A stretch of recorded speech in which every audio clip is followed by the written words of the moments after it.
Oke, selamat pagi, siang, sore, atau malam. Saya nggak tahu kapan Anda nonton acara yang disiarkan di YouTube Cokro TV. Kita mau diskusi yang seru ini. Ada FPI Reborn katanya. Ada satu organisasi yang sekelas PKI, udah terlarang di Indonesia, sekarang dibangkitkan kembali seperti membangkitkan arwah yang gentayangan gitu deh. Nah, udah di beberapa tempat sudah deklarasi, orangnya itu juga, konsepnya masih nggak jauh-jauh beda, cuma namanya diubah sedikit jadi Front Persaudaraan Islam. Tadinya Front Pembela Islam.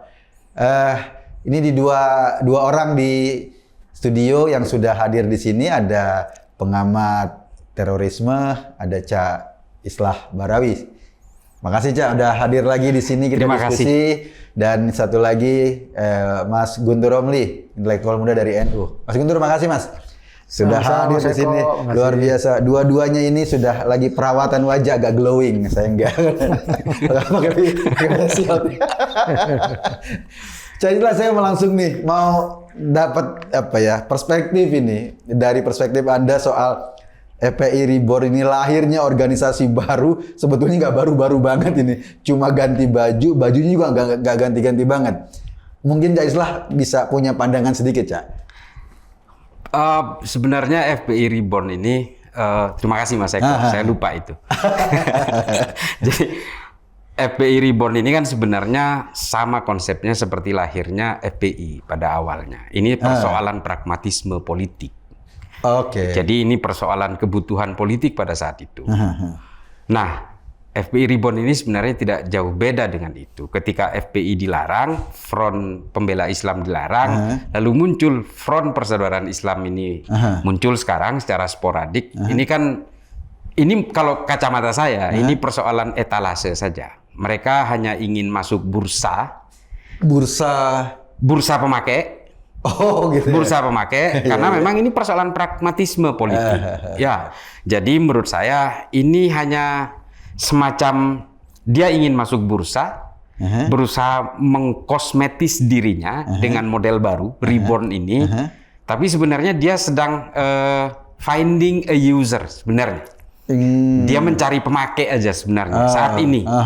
Jadi dia tidak peduli persoalan normatif, persoalan izin, meskipun secara de jure mereka belum kantongi, tapi kan mereka ingin menunjukkan eksistensinya secara de facto. Nah, ini sebenarnya dia sedang berusaha membedaki dirinya. Ini siapa nih yang mau pakai saya nih? Gitu. Kurang lebih sama.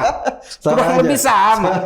FPI juga dulu bangkit lahirnya juga dengan pragmatisme politik pada saat itu dan kebutuhan-kebutuhan politik oleh beberapa aktor politik. Tentu saja yang sekarang ini juga begitu. Nggak jauh beda. Nggak jauh beda. Pragmatisme politik itu pada konsepnya adalah mereka akan melihat bejana. Dia melihat wadahnya. Nggak mungkin kalau tidak ada bejananya. Kemudian user mau make. Ini kan soal mass deployment. Dalam kebutuhan-kebutuhan politik, mass deployment itu lazim. Nah, ini sebenarnya kayak gini loh, FPI Reborn ini melakukan deklarasi di banyak daerah ini kan sebenarnya bagian dari etalase itu. Oh, bahwa mereka masih solid, masih kuat gitu ya? Ya, mereka masih solid, mereka masih punya kekuatan massa, dan mereka juga tahu bahwa ini adalah bagian dari FPI lama yang berusaha di reborn, di remake up.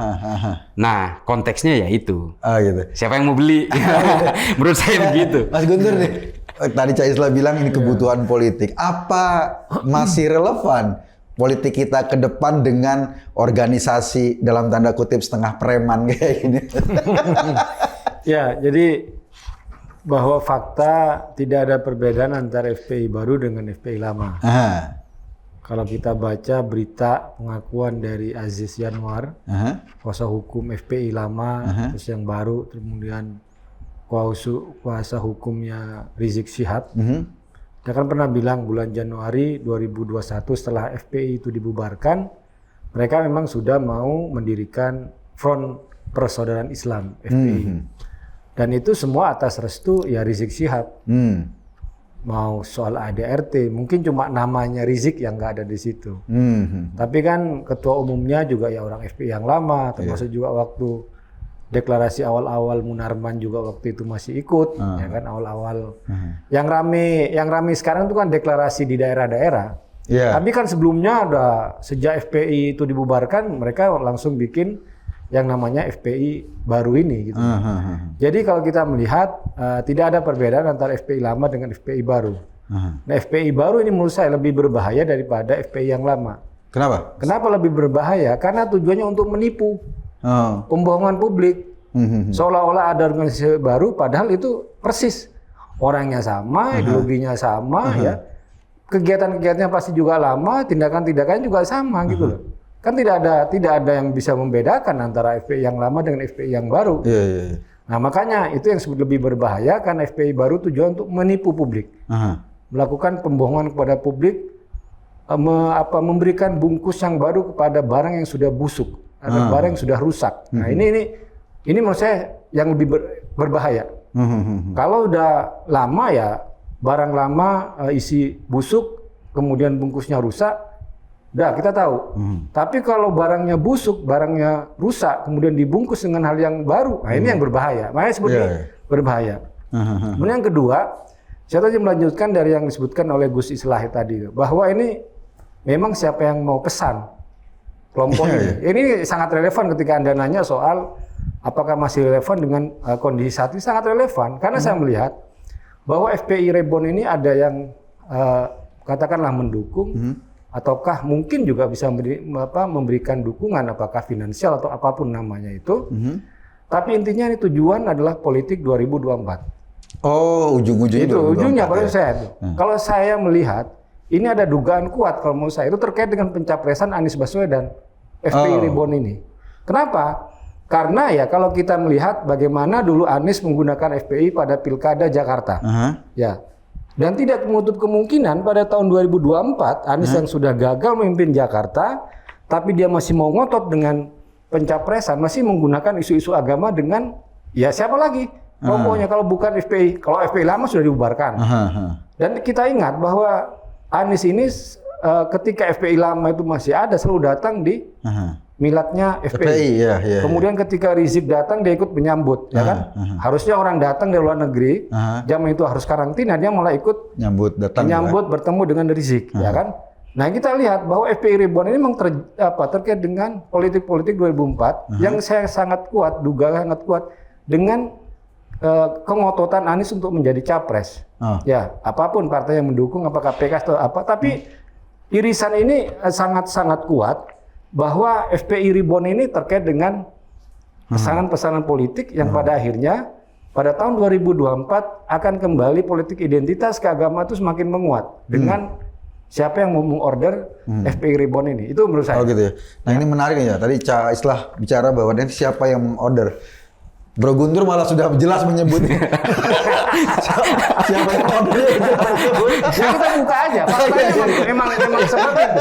Ketika FPI dibubarkan nggak ada itu namanya Anies melakukan apa semacam apakah dia melakukan pembersihan nama dia dengan FPI nggak ada. Ya kan? Dan dia ketika FPI dibubarkan siapa yang paling dirugikan? Tentu saja Anies Baswedan yang menerima keuntungan politik pada Pilkada 2017, 16, 17. Nah, ketika dia mau capres, pakai lagi agama, dia nggak punya prestasi yang dipamerkan di Jakarta apa? Yang main isu agama dengan apa? Ya? FPI Reborn ini, gitu loh. Itu yang saya lihat gitu. Dari kacamata Anda ini 2024 nih kayaknya semacam simpul dari dari banyak persoalan. Ada problem tadi radikalisme di situ akan juga mengkhawatirkan, ada problem tentang politik identitas, macam-macam. Ada kepentingan politik. Anda melihat dengan kehadiran FPI ini seberapa mengkhawatirkan? Iya. Saya kalau sama beliau ini selalu kalah brutal.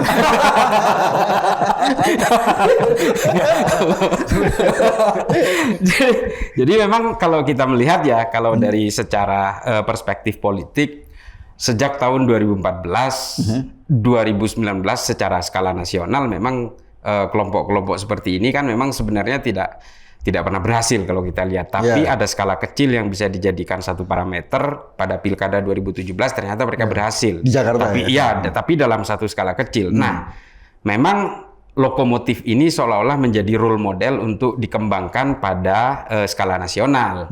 Masuk akal kalau memang perspektifnya Gus Guntur tadi bahwa ini akan dipakai sebagai kendaraan.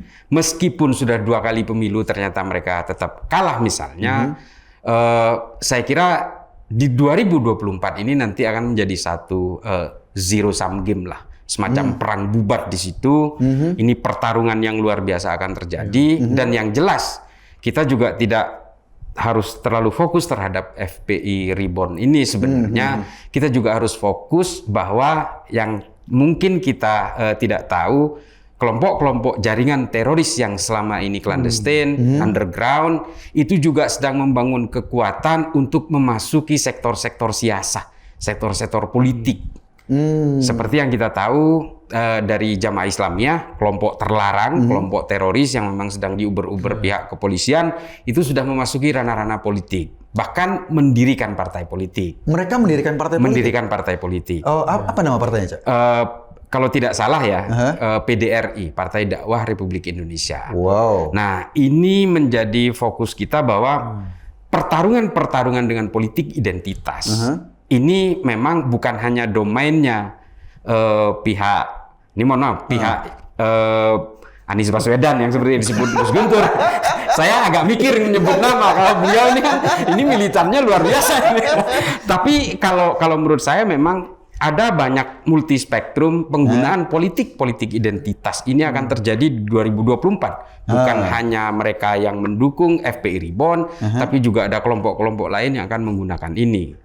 Terlebih kalau kita lihat ya, mungkin saja beberapa kelompok ini termotivasi, terinisiasi oleh kebangkitan Taliban di Afghanistan. Bisa saja. Nah, satu hal yang mungkin kita harus perhatikan, di 2024 itu ada peringatan 1 abad. Ada peringatan. Sorry, Cak. Matiin dulu. Diulang dari mana? Enggak terus aja. Nah, ada peringatan 1 abad runtuhnya Kekaisaran Ottoman. 1 abad. 1 abad runtuhnya Kekaisaran, oke? Kekaisaran Ottoman. Apa relevansinya dengan kita? Nah, ini memang pengusung khilafah. Jadi kalau politik identitas ini kan sebenarnya tujuannya memang daulah Islam juga sama. Tapi kalau khilafah ini kan satu perspektif yang lain lagi. Nah, kelompok-kelompok pengusung khilafah ini akan menjadikan momentum ini sebagai kebangkitan militansi. Nah, politik identitas itu bertemu semua di situ menjadi melting pot pada tahun 2024. Ini memang saya bukan nakut-nakuti, tapi ini memang kita semua harus fully aware dengan berbagai politik identitas ini. Nah, kalau kemudian politik identitas yang mengatasnamakan agama Islam ini sampai mengerucut dan kemudian menjadi snowball di 2024, ini memang akan sangat bahaya. Nah, menurut saya negara harus hadir di situ. Artinya ada tindakan-tindakan preventif, termasuk juga kalau perlu ada tindakan represif dari pihak pemerintah, dari kepolisian dan sebagainya. Artinya jangan kemudian kita diam sampai mereka membesar, kemudian kita kewalahan. Artinya kan seperti itu. Sama seperti orang-orang di Afghanistan yang dulunya meremehkan kelompok-kelompok Taliban yang ada di gunung-gunung, ketika mereka berhasil mendominasi populasi secara diam-diam, secara gampang dia merebut Kabul, kan gitu. Ya, artinya ini harus menjadi suatu perhatian kita semua di situ. Dan ini menarik nih. Tadi Cak Islah bilang bahwa kayak kelompok JI mau bikin partai.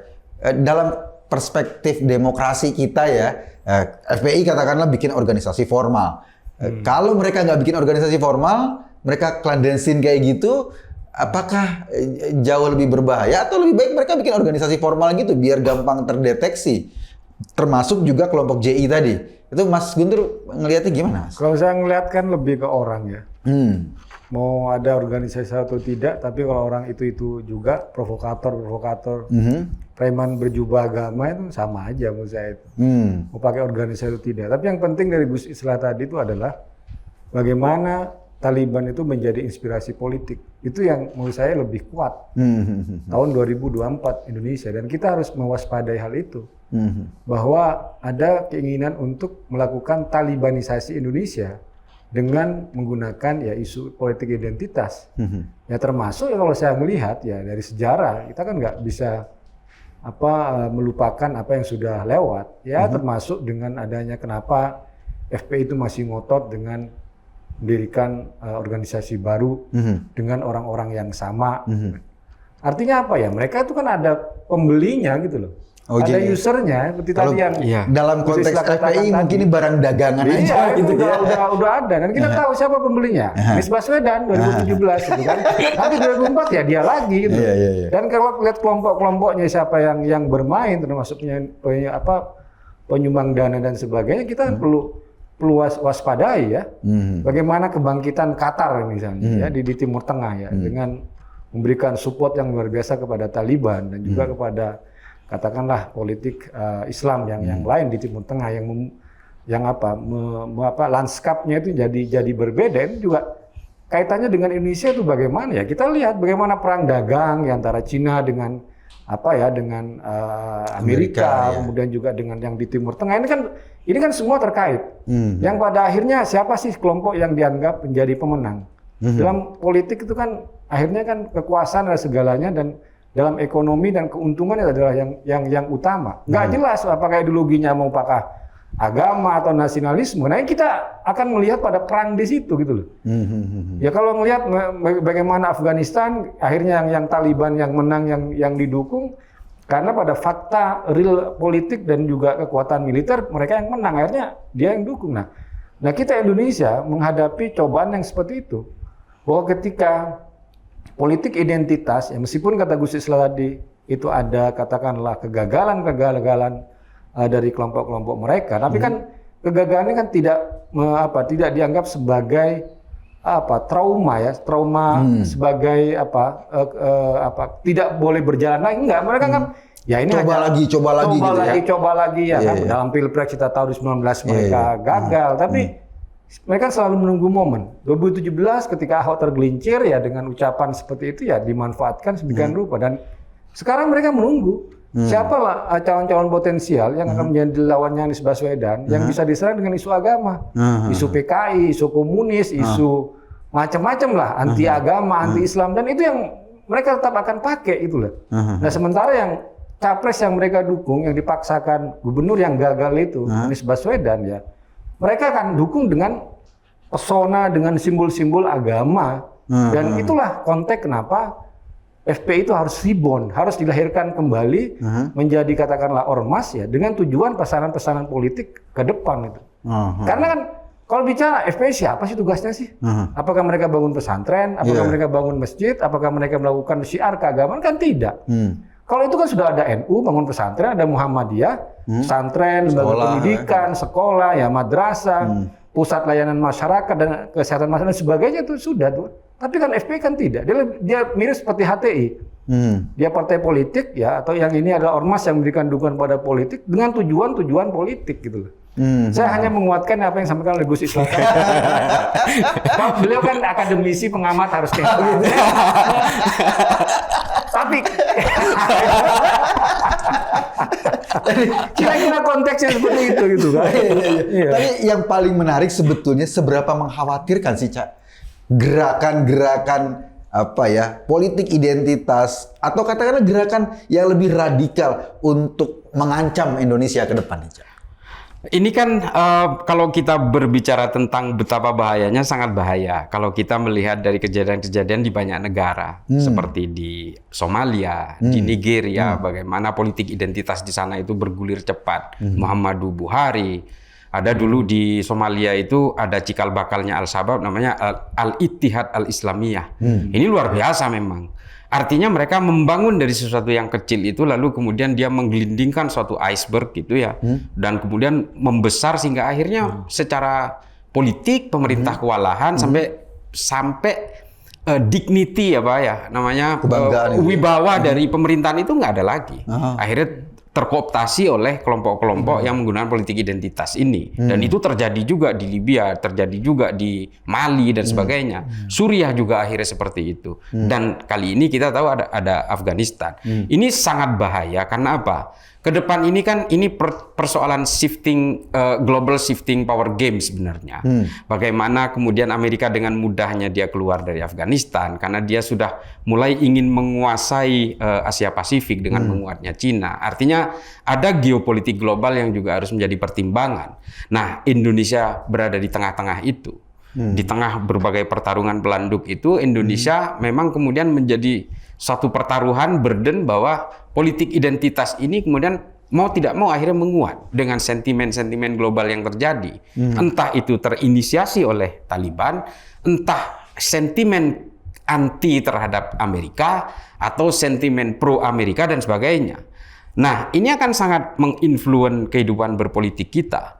Nah, kita harus tahu Indonesia itu adalah satu-satunya negara dalam kawasan yang bukan bagian dari Commonwealth. Kita tahu, kita dikelilingi oleh negara persemakmuran. Kalau Indonesia ini menguat secara ekonomi, secara sosial, secara politik dan sebagainya, maka negara-negara lain ini kan tenggelam. Ini kan bandul politik dan bandul ekonomi secara global. Nah, inilah pertarungannya di situ. Mengapa saya mengatakan politik identitas itu akan bahaya? Karena setiap politik identitas itu selalu mengadu domba anak negeri sendiri. Akhirnya apa? Suatu bangsa itu akan melahirkan pengkhianat-pengkhianat. Dan ketika dia menggunakan agama, ketika politik menggunakan agama, maka semua kejahatannya akan terlihat terhormat. Ini yang kemudian dimanfaatkan oleh FPI Reborn. Coba bayangkan, kalau kita melihat kepada, imam besar misalnya. Dengan hanya konsep imam besar saja, narasi itu saja, semua orang seolah-olah tersihir. Dia membenarkan semua kejahatannya, misalnya seperti itu. Termasuk ini, mohon maaf, ini agak brutal saya, Gus. Niru sampean seperti misalnya chat seks. Sampai sekarang itu orang masih percaya bahwa soal chat seks itu misalnya hanya frame, hanya make up story dan sebagainya. Kalau saya meyakini tidak. Ya artinya begini, konteksnya begini. Kejahatan apapun itu akan berusaha dieliminir dengan suatu hal yang terhormat. Ini adalah imbas dari politik identitas. Coba, betapa kejamnya Al-Shabaab, betapa kejamnya Boko Haram. Tapi bagi orang yang masih mengadopsi politik identitas, bahwa Islam itu harus berkuasa, Islam itu adalah satu gerakan politik yang harus diwujudkan, nubuah akhir zaman dan sebagainya, orang menjadi tersihir. Jadi orang nggak peduli dengan kekejaman itu. Nggak peduli. Al-Shabaab itu jangan salah, meskipun dia itu nggak ada positif-positifnya, dia membantai di suku Swahili, kelompok sekte Zahiri dibantai semua, dan sekarang di seluruh negara-negara di tanduk Afrika itu dihajar oleh Al-Shabaab. Ya, pengagumnya dan pengikutnya makin besar. Oh iya? Ya, iya. Ini bahayanya politik identitas. Kalau kita tidak berhasil mendevaluasi dan mendegradasi kelompok-kelompok yang getol menggunakan politik identitas, ya taruhannya adalah konflik komunal. Pada akhirnya kita sebagai bangsa ya hancur lebur. Tuh ada yang menarik nih, mungkin Mas Guntur ini. Kan kalau kita lihat ya, kelompok-kelompok ini selalu lahir didasari oleh ideologi yang Wahabi gitu biasanya ya, yang keras gitu. FPI ini kan katanya ideologinya sama dengan Ahlus Sunnah wal Jamaah dan lain-lain. Kok kenapa bisa kita kategorisasi sebagai kelompok keras gitu loh? Sementara sebagian besar masyarakat Indonesia kan sama secara ideologi. Kenapa nih agak lain sendiri? Karena kan kelompok-kelompok lain kayak misalnya ISIS atau JI atau kan kebanyakan mengadopsi ideologi Wahabi ya, kelompok-kelompok fundamentalis Islam atau revitalisasi agama. FPI kan secara syariat atau apa gitu katanya bagian dari ini. Wahabi itu kan mengaku juga Ahlus Sunnah wal Jamaah. Kalau kita mau lihat antara perbedaan Ahlus Sunnah wal Jamaah Sunni dengan Syiah, maka Wahabi, teroris, JI, itu semua dalam lingkup Ahlus Sunnah wal Jamaah. Mereka ngakunya itu ya? Mengaku. Ya mengaku ya boleh aja mengaku. Tapi pada tindakannya kan ketika mereka mudah mengkafirkan, melakukan kekerasan, kemudian membangkang kepada pemerintah yang sah, ya kan? Kemudian melakukan pelanggaran-pelanggaran terhadap hukum, itu kan bukan dalam konteks politik Ahlus Sunnah wal Jamaah gitu. Seperti yang Ya, kalau diyakini mengklaim- NU ya. Ya, FPI kan nggak hanya mengklaim Ahlus Sunnah aja, mereka mengklaim paling Islam, pembela Islam. Gitu. Luar biasa kan? Islam yang menurut sabda Rasulullah SAW, al-Islamu ya'lu wa la yu'la alaih, bahwa Islam itu unggul dan tidak ada yang diunggulkan. Tiba-tiba ada sekelompok orang yang merasa paling membela Islam. Sabda Nabi, Islam sudah unggul, nggak ada yang lebih unggul dari Islam tuh nggak ada. Jadi nggak perlu FPI, nggak perlu Rizik gitu loh.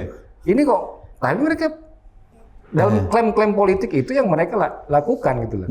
Jadi jangan apa istilahnya itu terperdaya dengan propaganda, dengan klaim-klaim sepihak dari sana. Ngaku Islam lah, lalu dekat dengan NU lah, dekat dengan Ahlus Sunnah wal Jamaah lah, ngaku dengan Indonesia lah loh. Faktanya bagaimana Anda? Kenapa dalam ADRT yang dulu tujuannya adalah mendirikan khilafah Islamiyah, ya kan? Kemudian juga kenapa menghapuskan UUD 45 sama Pancasila dari ADRT yang lama? Itu kan kita bicara soal fakta lah, soal tindakan dan takfir. Takfir mudah mengkafirkan, melakukan tindakan sepihak seperti kasus Muhammad KC itu ya. Si panglimanya FPI si Maman itu kan yang bersama Pak Napoleon Bonaparte itu kan nggak ada Ahlus Sunnah yang kayak gitu lakukan tindakan kayak gitu, itu nggak ada. Merongrong pemerintah yang sah itu nggak ada Ahlus Sunnah, itu bugot. Kalau dibilang kata Novel Mukmin si Muhammad KC itu bisa dipancung, ya bugot, pemberontak terhadap pemerintah juga dipancung dalam Islam gitu loh. Jadi kita perlu hati-hati kalau bicara soal ajaran-ajaran dan tradisi ya dalam keislaman ya. Karena apa yang mereka omongkan bisa berbalik kepada mereka sendiri gitu. Nah, ini yang kita lihat. Tapi yang menarik tadi yang Gus Islah tadi soal itu bahayanya politik identitas dan bagaimana kelompok seperti FPI Reborn ini menggunakan Islam sebagai politik identitas ya. Untuk memperlawankan dengan nasionalisme, dengan agama yang lain, dengan harapan bahwa ketika mereka mengatasnamakan Islam, maka identitas keislaman yang menjadi mayoritas di negeri ini seakan-akan bisa mereka klaim, seakan bisa mereka mendapat dukungan ya. Ini yang menurut saya yang sangat berbahaya, dan ini terjadi persis seperti yang sampaikan dari Somalia, kemudian juga di Taliban, kemudian juga kaitan dengan runtuhnya dinasti Utsmani pada 1924 dan nanti 2024 ini juga sangat terkait gitu. Dan kita akan melihat bagaimana yang saya bisa masukkan bahwa donatur-donatur ya yang saya sebut Qatar itu juga bisa masuk dalam propaganda politik ya, tujuannya ya sebagai aliansi politik. Dan tapi ingat belakangnya Qatar juga ada Amerika gitu loh, pada akhirnya juga ke situ juga gitu kan. Taliban diusir dari Amerika diusir dari Afghanistan oleh Taliban lah, yang berperkasa itu siapa? Ya Qatar. Markas militer terbesar Amerika, angkatan udara itu ada di Qatar gitu loh. Jadi kadang-kadang kita ya peta politiknya juga gitu-gitu aja kan pada akhirnya itu kan. Jadi ini juga biar masyarakat juga terbuka, hati-hati loh. Ini semua permainan politik. Ini bukan agama ya. Ini bukan tentang syariat. Ini bukan tentang Rasulullah SAW. Enggak, Islam itu ya lu wala yu'la alaih, enggak perlu dibela Islam itu. Gitu loh. Sudah jelas itu jaminannya dari Rasulullah SAW itu sudah jelas. Sekarang apa? Ya mengatasnamakan kelompok-kelompok itu untuk katakan Gus Islah tadi identitas politik, dan pada faktanya itu yang sudah terjadi dan membahayakan gitu loh. Itu Cak, ini saya sering ya teman-teman yang dapat pertanyaan, terutama netizen itu kelompok-kelompok HTI atau apa, sering pertanyaannya gini, ini mau berhukum pakai hukum Allah, Quran atau hukum manusia? Pancasila itu kan buatan manusia dan lain-lain. Nah, kadang-kadang itu kita banyak teman-teman yang confused jawabnya, Cak. Mungkin Anda bisa ngasih sedikit guideline lah ketika diperhadapkan dengan pertanyaan ini nih. Gitu loh. Ini banyak orang yang bingung nih, Cak. Dan kelompok-kelompok ini kan selalu begitu kan pamungkasnya. Selalu gitu. Ini mau ikut Pancasila, Undang-Undang Dasar 45 sebagai hukum manusia atau mau ikut Quran sebagai hukum Tuhan? Ini buatan manusia yang punya peluang salah, ini buatan Quran buatan Tuhan loh, yang dijamin kebenarannya. Nah, seringkali orang agak confused ketika dihadapkan dengan pertanyaan itu, Cak. Ini seharusnya pertanyaannya kepada Al-Mukarram Guntur Romli, bukan saya. Jadi kalau kita berbicara soal politik, baik di Quran maupun hadis tidak ada anjuran tentang politik di dalam Islam. Tidak ada sama sekali. Kalau ada kemudian orang yang mengaku bahwa sistem khilafah itu adalah anjuran Tuhan atau ajaran Tuhan atau warisan Nabi Muhammad, saya meragukan itu. Sekarang kalau saya tanya orang yang selalu mendengungkan tentang khilafah itu, sistem yang mana yang dipakai? Kalau zaman Khulafaur Rasyidin itu menggunakan sistem syuro namanya, aklamasi. Pada zaman Bani Umayyah dia menggunakan sistem monarki absolut. Hanya anak, ponakan, saudara, hanya genetik yang bisa jadi raja. Pada zaman Bani Abbas ya, dia menggunakan ahlul halli wal aqdi.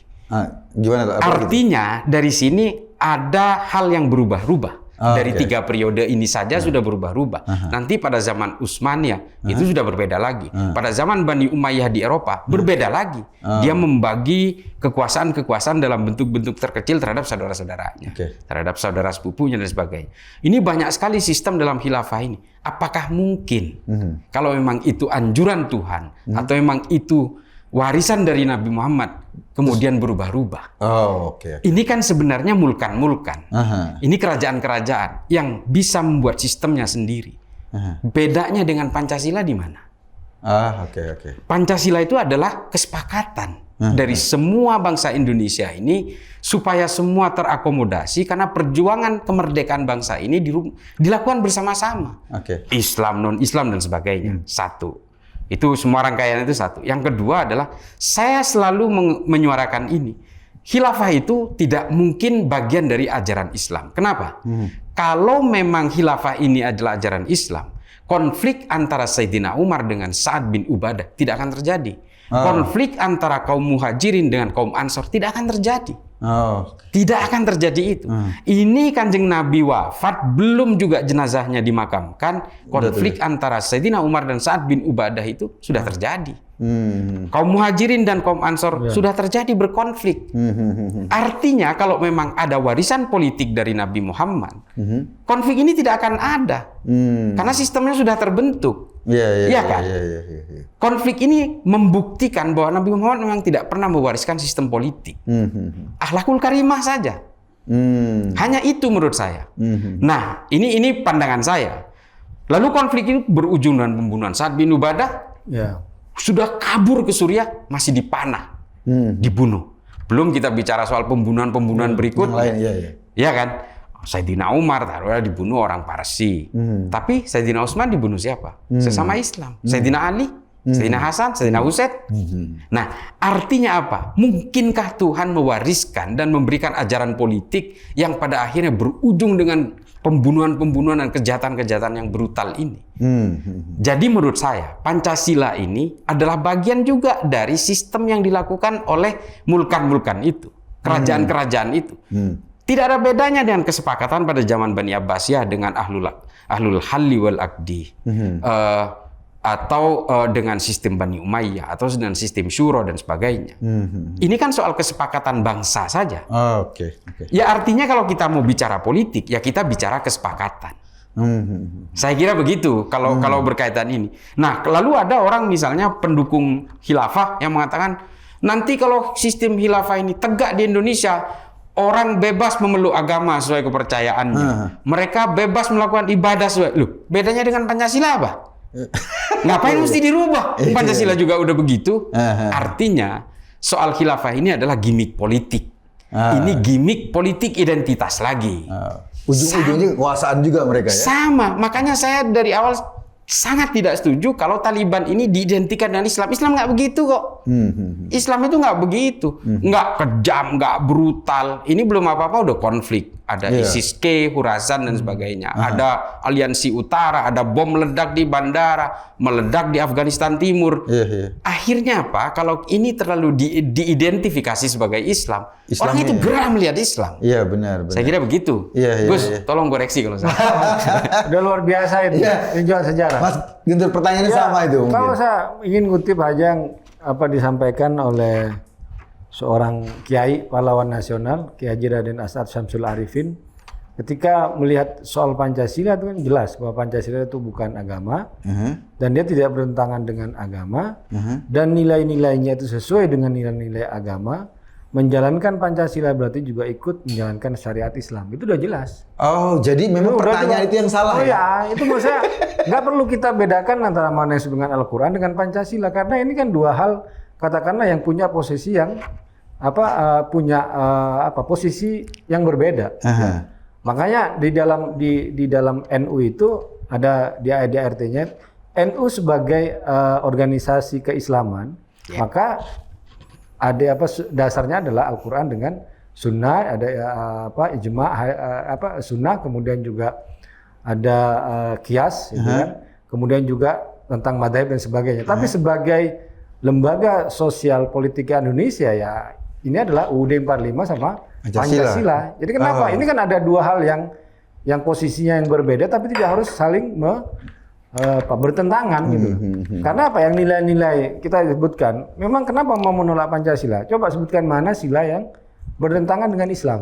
Ketuhanan yang Maha Esa, ya kan? Kemanusiaan yang alim. Itu semuanya kan nilai-nilai agama ya. Nilai agama, nilai adat, nilai apa yang muncul dalam masyarakat kita ya, yang hanya katakanlah disimpulkan oleh Bung Karno dan itu sebagai common platform. Ya kalau kita bicara dengan orang katakanlah yang berbeda, orang Kristen, orang Hindu, orang Islam, kan nggak bisa pakai menggunakan bahasa Arab. Bagaimana caranya ya? Ambil nilainya soal keadilan, kemanusiaan, ketuhanan, persatuannya sama aja. Mau orang Islam, orang Kristen, orang Hindu, orang Buddha sama mendukung nilai-nilai tersebut. Nah, universal ini universal, nilai-nilai universal yang kita bisa saling bertemu ya, saling menguatkan di situ gitu. Nah ini sebetulnya menarik karena memang tadi pertanyaan tadi bahwa pilih Pancasila atau pilih Quran itu adalah pertanyaan yang salah kan. Jadi kalau dijawab pasti salah. Kalau dalam artian dijawab pilih salah satu, bahwa keduanya nggak saling bertentangan sehingga nggak mungkin ada pertanyaan pilih A atau B karena dua-duanya nggak saling bertentangan. Ini sebagai closing nih, Mas Guntur mungkin bisa memberikan semacam perspektif pada kita, utamanya menjelang katakanlah ada FPI Reborn, ada penguatan politik identitas. Mungkin bisa memberikan semacam penekanan agar publik aware lah terhadap bahayanya politik identitas kita, Mas. Ya tadi saya hanya ingin menguatkan dari yang disampaikan oleh Gus Islah itu tentang bagaimana kelompok Taliban itu bisa menjadi inspirasi politik yang baru khususnya di dunia muslim. Saya senang sekali dikuatkan. Ini kenyataan, kan? Ini kenyataan gitu loh. Kita Indonesia pernah diuji, jangan sampai Indonesia mengalami kejadian seperti Suriah. Bagaimana konflik antar kelompok atas nama agama bisa diadu. Nah sekarang kan Taliban kemudian tiba-tiba Pak Yusuf Kala muji-muji Taliban ini Taliban yang berbeda. Komentar yang terlalu dini ya kan. Jelas bagaimana sekarang Taliban melarang anak perempuan ke sekolah, kemudian tidak ada jabatan publik untuk perempuan ya. Dan ini kan sangat berbahaya gitu loh. Nah, kita jangan sampai bahwa ada Talibanisasi Indonesia ya dengan menggunakan isu Islam, isu agama ya. Dan satu-satunya yang saya lihat salah satu kelompok, dan tadi Gus Islah tadi menyebutkan bahwa bagaimana kelompok-kelompok ex dari teroris ya membangun sebuah partai politik yang bisa berkoalisi dengan FPI Reborn ini yang memang jualan utamanya adalah mendagangkan isu agama, provokasi antar kelompok ya kan, ini yang akan yang terjadi.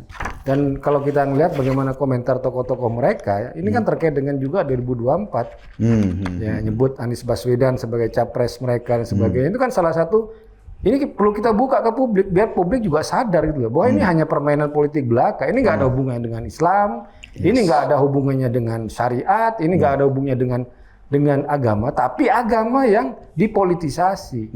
Nah, Islam yang dipolitisasi untuk kepentingan kelompok mereka gitu, yang pada akhirnya ya keuntungan itu hanya mereka saja yang mau ngambil, nggak ada keuntungan Islam. Ya. Sekali lagi Islam itu ya'lu wa la yu'la alaih, itu adalah hadis Nabi bahwa Islam itu unggul dan tidak ada yang unggul dari Islam, tidak perlu pembelaan. Ya. Gus Dur saya bilang Tuhan tidak perlu dibela, ya. dan tidak perlu dibayar oleh seorang kriminal ya sudah 3 kali masuk penjara ngaku paling membela Islam, itu bagaimana saya bilang, itu malah merusak citra Islam menurut saya. Itu menurut saya.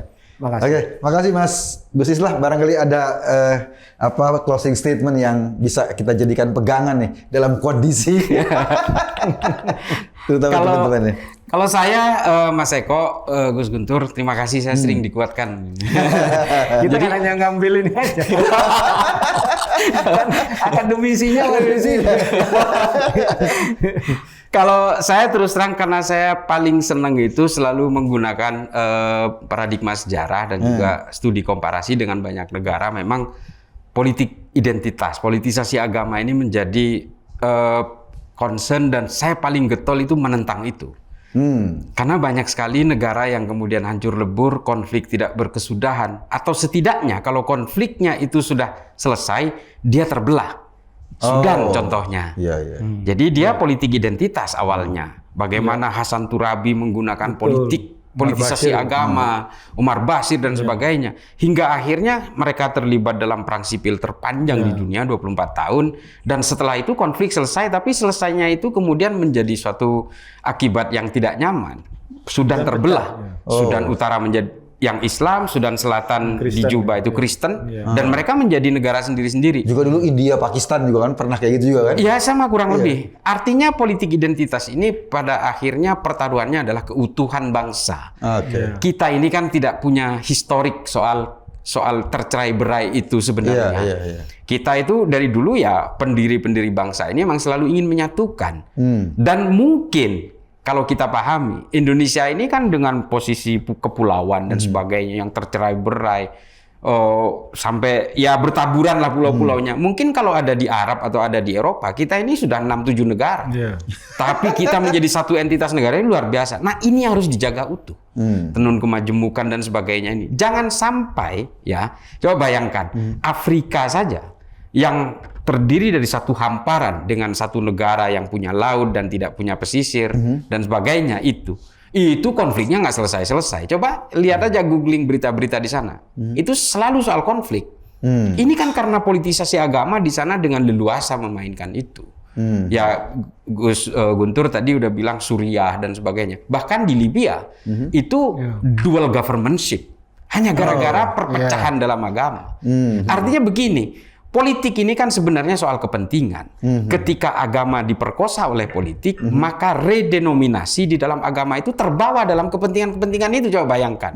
Kepentingannya dalam politik itu sudah berbeda-beda, ditambah dengan redenominasi, sekte-sekte, aliran, tafsir-tafsir yang sangat beragam di dalam agama itu kemudian terbawa. Coba bayangkan. Makanya setiap politik identitas, kalaupun dia berkuasa di suatu negara, konfliknya tidak akan pernah selesai. Ini Taliban. Kita lihat sejarah yang akan membuktikan apakah dia betul-betul moderat dan solid, atau memang dia itu betul-betul menjadi fundamentalis dan konfliknya tidak akan pernah selesai. Ini belum negara-negara sekitar, Tajik dan sebagainya.